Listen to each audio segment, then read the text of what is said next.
Amici dei Custodi della Memoria, amici della Sardegna, cari amici, oggi abbiamo l'onore e anche l'onere di cercare di spiegare questa meravigliosa struttura sulla quale io adesso sto poggiando i miei piedi. Ci troviamo a pochi chilometri da Villagrande Strisaili e oggi con gli amici e con il personale professionale di Archeonova cercheremo di fare un giro e cercheremo di scoprire alcuni segreti di questo meraviglioso sito che tutti ormai avete riconosciuto, perché ci troviamo praticamente nel sito di Sarco e Sforros. Io per fare queste immagini coadiuvate con lo stabilizzatore col drone ho scientemente chiesto l'autorizzazione alla soprintendenza che me l'ha praticamente concessa, e quindi noi adesso conosceremo alcuni personaggi, alcuni professionisti del sito che ci spiegheranno esattamente che cosa era in passato questo sontuoso, questo glorioso complesso nel quale ci troviamo. Tra poco.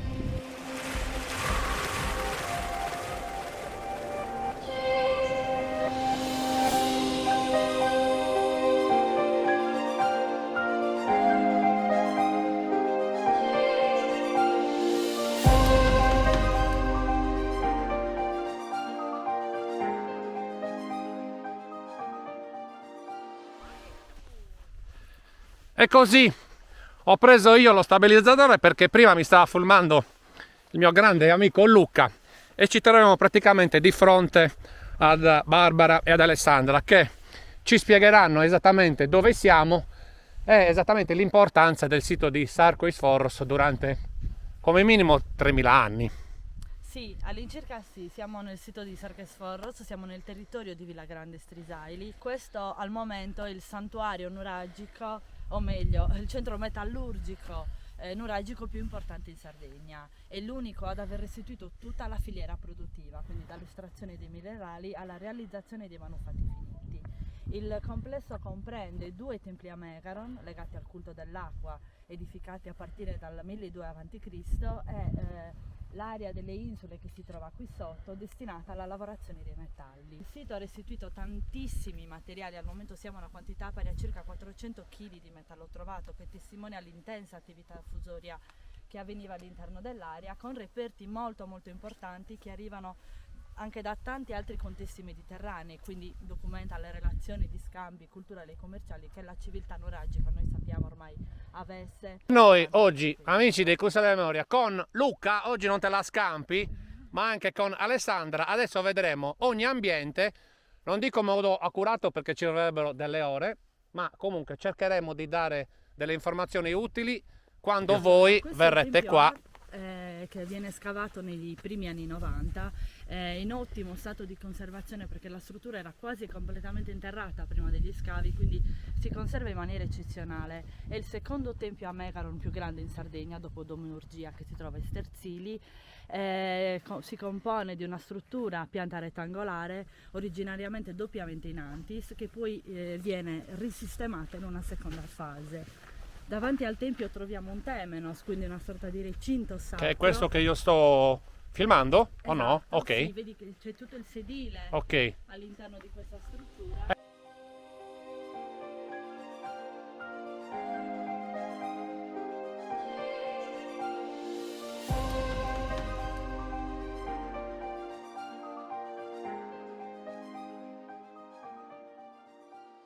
Vediamo il tempio diviso in 4 camere, originariamente in 2, poi successivamente diviso in 4 ambienti, ovviamente legato al culto dell'acqua. Al tempio manca la copertura, fatta originariamente in legno. Nel secondo ambiente troviamo una canaletta che attraversa tutto lo spessore murario e poi prosegue in maniera costruita anche all'esterno, dove sono stati trovati dei vasi in ceramica che probabilmente contenevano dell'acqua usata durante alcune fasi del culto, ma sicuramente l'elemento più indicativo è il fatto che nell'ultima camera sono state trovate le basi votive, che sono proprio gli alloggiamenti per i famosi bronzetti, per i fori, che sono proprio l'alloggiamento per le offerte votive. Sopra i fori venivano posizionati i doni, quindi i bronzetti, venivano fissati alla pietra con il piombo in modo tale che l'oggetto restasse incassato. Questo praticamente è il retro del primo tempio. Possiamo chiudere il discorso che Barbara ha iniziato prima, cioè quella canaletta che era all'interno. Innanzitutto guardate che meraviglia questo ginepro secolare, e Barbara mi stava facendo notare che il livello del fusto, dell'inizio del fusto dell'albero, ci dà un po' idea quanto era interrato il tempio. Ma comunque eccola qua, questa è l'uscita della canaletta che noi abbiamo visto all'interno. Strepitoso. Ci stiamo avvicinando in un altro punto del sito.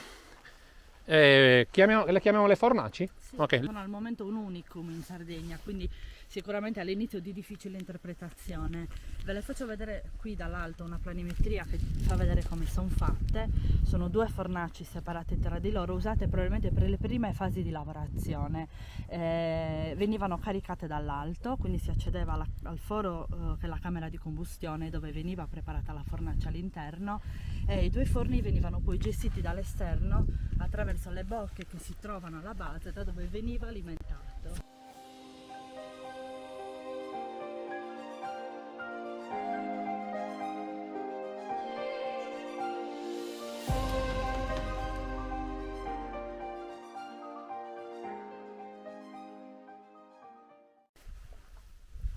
Ci troviamo, nel caso ci fossimo dimenticati di dirlo, in un posto che viene nominato Interabbas, cioè praticamente siamo in un posto tra due affluenti del Flumendosa, o comunque tra due fiumi.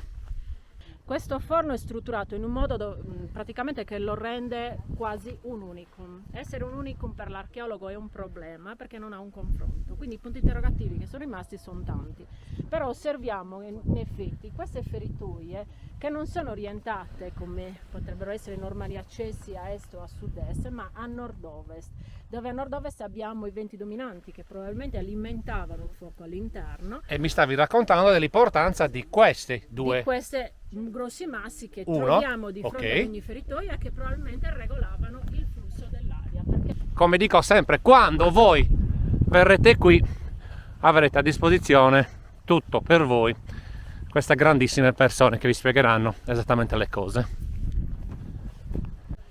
Ci stiamo avvicinando a una cosa straordinaria di questo sito, il Tempio B, che è venuto fuori da scavi successivi e ha restituito una cosa straordinaria, della quale noi oggi vedremo una copia perché l'originale è al museo di Nuoro.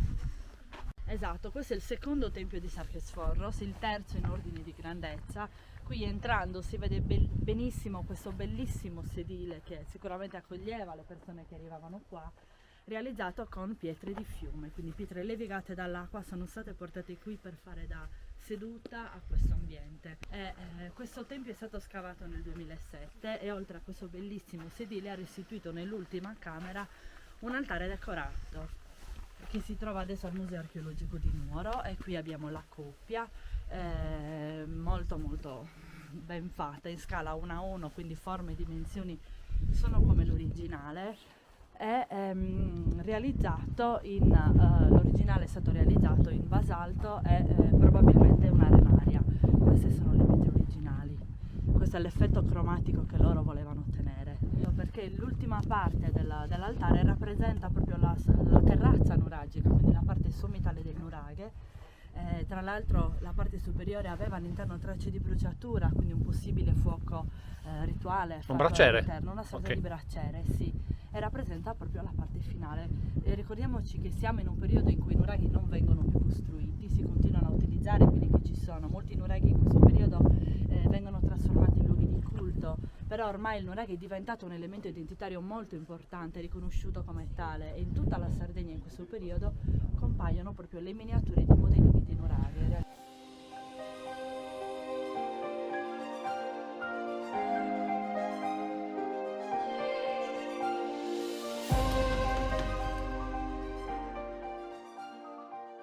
adesso ci avviciniamo all'area artigianale, quindi alle due insule, una interamente scavata e una in fase di scavo, da cui arriva la grande quantità di metallo trovato a Sarchesforos. Qui abbiamo uno degli ambienti sicuramente più interessanti, uno dei postini che vediamo dall'alto, da dove arrivano buona parte dei materiali, e dove è stata trovata anche l'anfora con iscrizione. Scusa se ti interrompo, materiali che noi tutti possiamo trovare?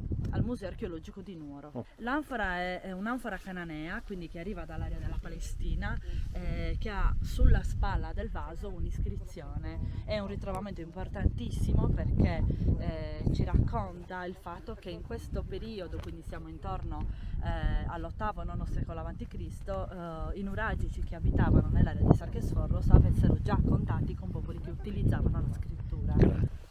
Eccola, questa gradinata qua è recente, Barbara? Allora, questa è stata scavata nel 2017 dall'archeologo Matteo Tatti e Gianfranco Salis, che hanno riportato in luce questa struttura molto particolare, una sorta di gradinata sistemata a semicerchio che sarà presto nuovamente in fase di scavo, perché come si vede lì la terra copre una parte della struttura che sarà riportata in luce nelle nuove campagne di scavo. Non è chiara ancora la sua funzione, però è interessante il fatto che questa struttura sia collegata a una delle insule, quindi a uno dei laboratori destinati alla lavorazione di metalli, quindi probabilmente poteva essere un'area destinata alla vendita e allo scambio di questi materiali, oppure poteva ovviamente avere anche una funzione sociale, però ancora diciamo che aspettiamo lo sviluppo delle nuove campagne di scavo per capire qualcosa in più. Ok. E quindi ci stiamo avvicinando all'agglomerato A. Esatto, è una struttura che si sviluppa da un cortile centrale su cui si affacciano tutti gli ambienti dell'isola, e queste sono le capanne del primo periodo di frequentazione che vengono poi risistemate nel secondo periodo, restituito uno dei forni più piccoli ritrovati. Noi prima abbiamo visto i forni grandi, qui troviamo i forni più piccoli, che è questo qui. Questo? Questo che sto filmando? Esatto, Ok. su questo lato c'è la bocca del forno. A telecamere spente stavamo facendo una considerazione, cioè che noi adesso stiamo camminando dove i nostri antenati praticamente svolgevano il loro lavoro, ma tutta la vita quotidiana è molto probabile che fosse più giù, dove ci si aspetta che potesse esserci un villaggio. Qui siamo all'interno del cortile centrale che fa da raccordo fra le varie strutture. Da dove abbiamo fatto partire il drone, Esatto. grazie all'idea di Luca. E come vedi tutti gli ambienti si affacciano su questo cortile centrale. Sì, esattamente, facendo una vedeata a 360 gradi, noi siamo praticamente nella zona comune a tutti gli ambienti. Si vede anche una delle basi votive precedentemente utilizzate, che conserva ancora la traccia dell'oggetto in bronzo con il piombo bianco che sigillava l'oggetto alla pietra. Siamo sempre all'interno dell'isola, in un ambiente molto interessante, perché anche qui ritroviamo la presenza dei forni che in questo caso sono collegati a una camera con bacile. Gli ambienti di questo tipo sono due, dove troviamo all'interno un bacile centrale realizzato in tracchite, che è una pietra che non abbiamo in questo territorio, quindi arriva o dalla Ristanese o dalla Valle del Tirso, ovviamente scolpito su un unico blocco di pietra per ottenere questo recipiente che probabilmente conteneva dell'acqua. Vi facciamo vedere una bellissima curiosità. Che questi ambienti molto probabilmente, anzi sicuramente, erano intonacati con l'argilla. Questo è l'unico ambiente che conserva ancora tracce dell'intonaco originale, che è questo che vediamo qui, questi strati d'argilla rossa che coprivano ovviamente le pietre. È una pratica comune alla civiltà nuragica, spesso addirittura con l'utilizzo del sughero tra l'argilla e la pietra per isolare e coibentare maggiormente queste strutture.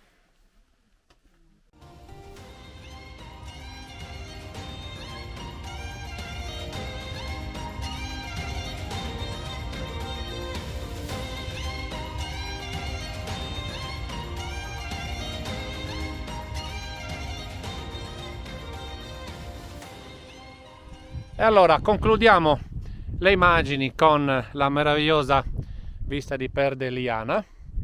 Io sono davvero molto contento, sono davvero strafelice di aver fatto questo piccolo documentario qua con i miei amici dell'Archeonova, Luca, Barbara e Alessandra. Vi salutano anche loro. Mi auguro che qua poi ci sarà la processione, perché merita davvero. Un grazie particolare a Barbara ed Alessandra per le informazioni straordinarie e importanti che ci hanno dato. Luca ormai fa parte del mio staff, perché gli rompo sempre le scatole per ogni cosa. Un abbraccio a tutti e grazie per Ciao, aver ragazzi. visto. Ciao a tutti. Ciao.